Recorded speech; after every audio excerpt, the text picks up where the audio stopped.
స్థానిక సమస్యలు బీసీలకు 42% రిజర్వేషన్ పెంచాలనే ఉద్దేశంతో నిరాహార దీక్ష చేస్తూ ఉన్నారు. అయితే వారి ఆరోగ్యం 12 రోజుల నుంచి చేయడం వల్ల చాలా వరకు క్షీణించింది.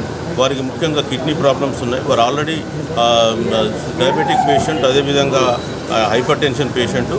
సో మరి ఇన్ని రోగాలు ఉన్నప్పటికీ కూడా బీసీలందరినీ సమైక్యపరచాలి, రాష్ట్ర ప్రభుత్వం కళ్ళు తెరవాలనే ఉద్దేశంతో ఈరోజు వారు 12 రోజుల నుంచి నిరాహార దీక్ష చేశారు.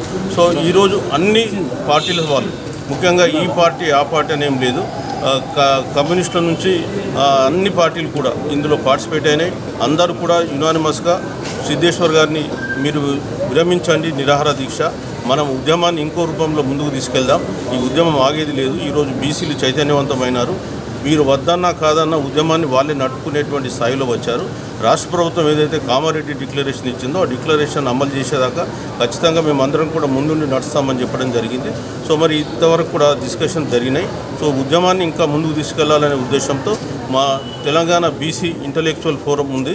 సో ఇంటలెక్చువల్ ఫోరంలో మా ప్రొఫెసర్ సింహాద్రి గారు ఉన్నారు, జస్టిస్ ఈశ్వరయ్య గారు ఉన్నారు, ఇంకా చాలామంది పెద్దలు ఉన్నారు. వీళ్ళందరూ కూడా కలిసి ఏం నిర్ణయం చేసుకున్నామంటే 8వ రోజు మళ్ళీ ఉద్యమ కార్యాచరణను ముందుకు ఎట్లా తీసుకెళ్లాలనే దానిపైన ఒక సమావేశం నిర్వహించి బ్రెయిన్ స్టార్మింగ్ చేసి ఆ తర్వాత మళ్ళీ ఉద్యమ కార్యాచరణను ప్రకటిస్తాం.